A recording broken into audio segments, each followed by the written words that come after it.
Hey guys, it's Troll 9002 here. So far, me and the family are okay aside from being essential and 33 new cases in our county. I figured since Bob from Misfits and Dreamers gave me an idea to write, and Melissa wanted to be a character in one of my stories, well, here's the best of both worlds. And so, without further ado, I give to you Spores. Oh, wait! No, I didn't mean that. Oh, crap. Anyway, I promise not to sneeze on the screen. I won't sneeze on the screen. Y'all are fine. Buckle up. Let's go. It's the year 2021. The coronavirus that had us all socially separated had ended, and people never re-socialized themselves. They just used electronic devices to interact. It was a post-pandemic world. The food was always short, and the paper supplies were always in demand. In the days after the virus was cured, there were cults that started to eat the toilet paper because there was more fiber in the paper than there was in the food that was left in the world. Melissa decided to go out for a walk to get some fresh air in her plastic walker bubble. Yes, they looked like those plastic hamster balls, and people felt much safer in them. Only the thinkers were able to get these kinds of balls because they were smart enough to keep them inflated, you see. It was the thinkers that have the smoke or the steam coming out of their head, and that is what kept the ball inflated. Spores from corona still lurked in the air. Many times the government tried to burn the air to kill the spores, but all that ended up doing was making global warming worse. There was a strange scent through the whole pandemic that was coming from New York.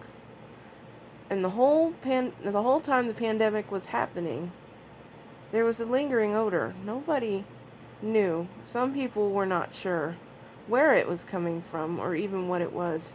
They just knew it was from upstate New York. But we all know because we watched Saturday Night Trivia with Misfits and Dreamers channel. Oh, you know what that was. Now, as I could see it from here in Florida, the pandemic had no end in sight.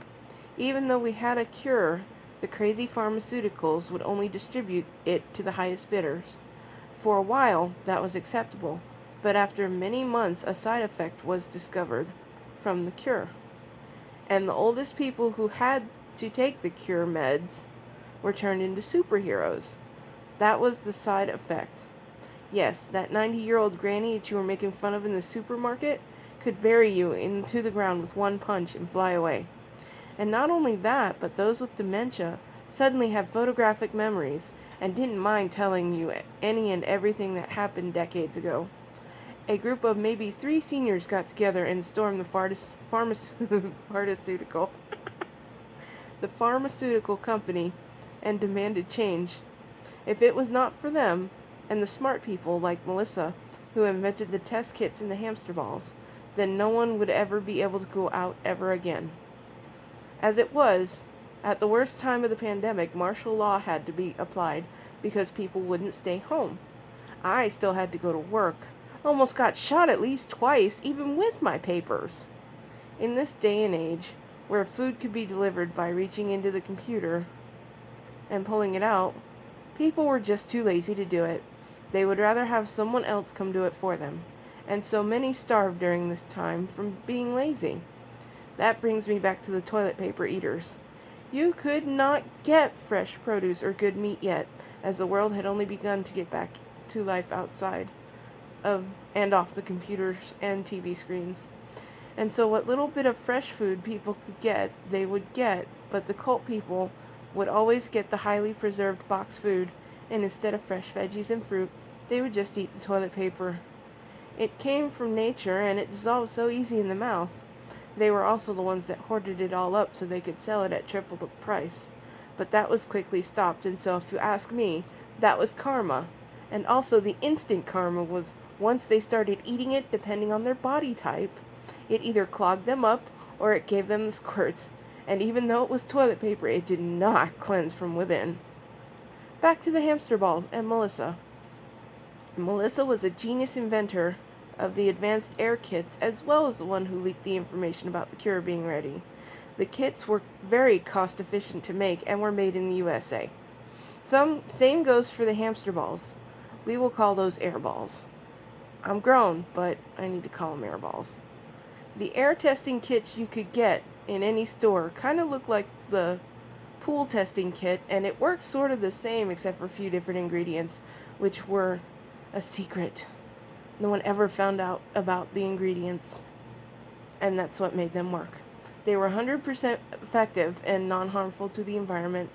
They would sound an alarm if spores were anywhere in the area around where you were testing.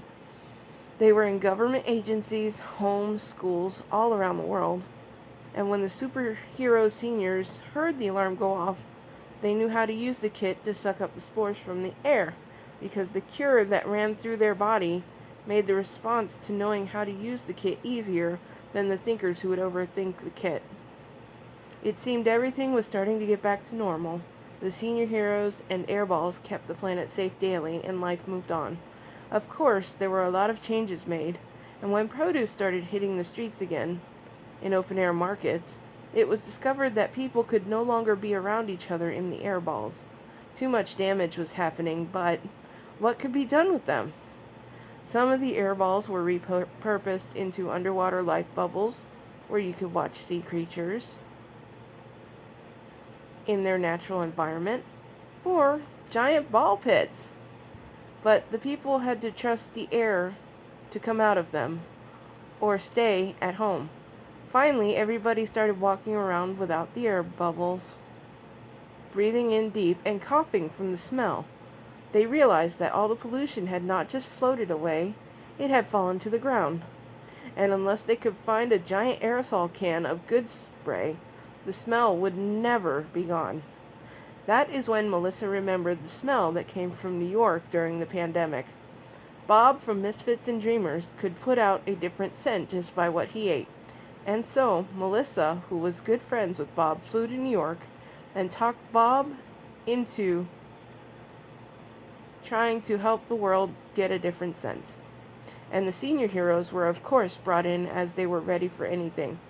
Now, the plan was for the government to send as much good smelly vegetables and fruit to Melissa as they could, and Bob would have to fly worldwide in an army plane, not his usual Harrier, because in transit to their destination, like, for example, Florida, while they were in transit to Florida, they fed Bob lots of citrus, mostly orange, grapefruit, just a lot of good citrusy stuff. But some others, but okay.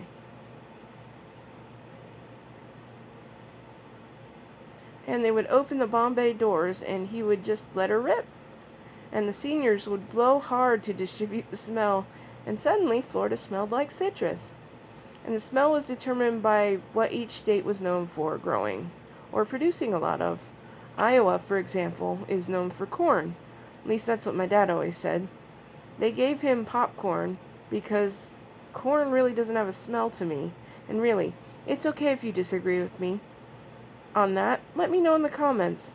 And well, when they got to flying over Texas, a huge steak dinner was provided to Bob because Texas is known for cows, right? So, anyway, when this is over, if you see airplanes that have the white trail behind them, that is the smell good scent being added to your state. The reason it is white is because of the senior hero's hair color. Don't be scared, it's just senior heroes and Bob flying by. This is also where Bonnie, his favorite wife, was getting good trivia questions that were stumping even the smartest. Long after the first senior heroes finally started to pass away, and others banded together to always fight the medical and pharmaceutical companies, each generation had their own senior heroes, and my generation had a super nanny that flew up with a needle and thread and fixed the hole in the ozone layer. In time, the cure was the answer, because if you didn't listen to the cure while the pandemic drugs were being intravenously introduced, they were not as effective. That was discovered by scientist Robert Smith. Generations after the quarantine of the great COVID virus pandemic, the world finally healed and people were still easily scared into thinking the world was coming to an end and the sky was falling. The senior heroes remained in the history books. There were those that felt it was not over, and that there were still spores in the air, and those who never ended up getting it because they were naturally immune to it, and those who were going to just wait for the Ricart spore test kits to come out so they could test the air and be sure for themselves. Conspiracy theorists, too. To finish up the pandemic as I saw it from Florida, Melissa was made world ambassador and lived a rich life with no worries, and she even bought Bob a new Harrier and me a new mermaid tail, as mine was always in the shop for this or that. There were nights I could only hope to change the scent of the air around me, but alas, I did not have that skill. But I could still use my tail. Here's looking forward to the light at the end of this pandemic. Be safe. I love you all. And remember that people are surviving from this virus. The news channels are just not reporting it. If you do get it, don't give up. As Hulk Hogan says, take your vitamins and say your prayer. And like I say, don't worry, God's got this. By the way, if you're wondering about the tale I'm referring to, you will have to listen to a wild party story I wrote. I'll include the link in the description. But if you have been a subscriber to my channel or listened to any of my stories, I imagine you know about the tale. So, you could call it an inside joke. Well, it's 2:35 in the morning. This is Troll 9002 signing off. I hope to catch you on the next page turn. Stay safe and healthy. I love y'all.